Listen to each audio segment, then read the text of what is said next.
Alright, so in today's video we are going to take a look at how to calculate relative and absolute frequencies in R. So let's jump right in. Let's start off by creating some sample data. So for this simple example I'm just going to use the sample function.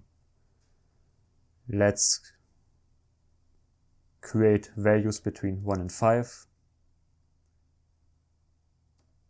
10 values, and replace should be true.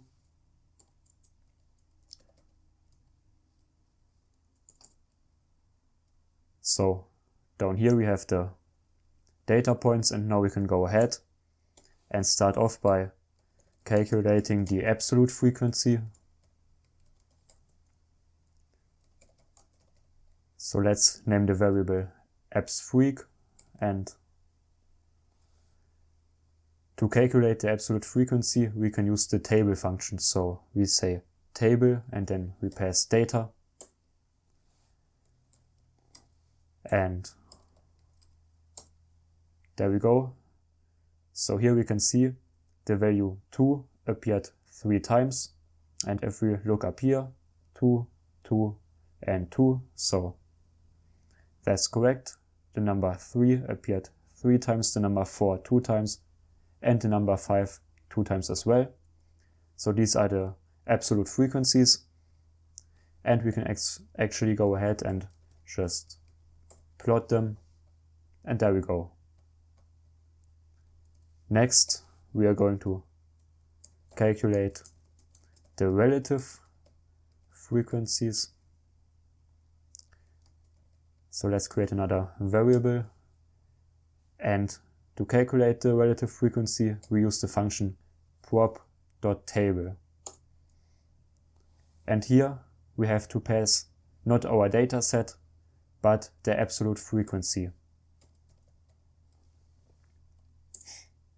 And now if we look at the variable, there we go. So the relative frequency of the number 2 is 0.3. And yet again we can go ahead and plot the relative frequency, and there we go. And we can go ahead and, for example, let's just increase the number of data points. So let's plot it again, and because the probabilities of the different values between 1 and 5 are the same, we also get very similar absolute frequencies,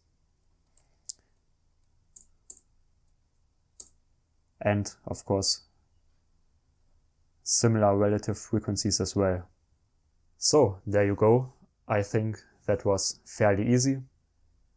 If you learned something new, and if you are interested in learning about the programming language R, feel free to subscribe, and see you in the next video.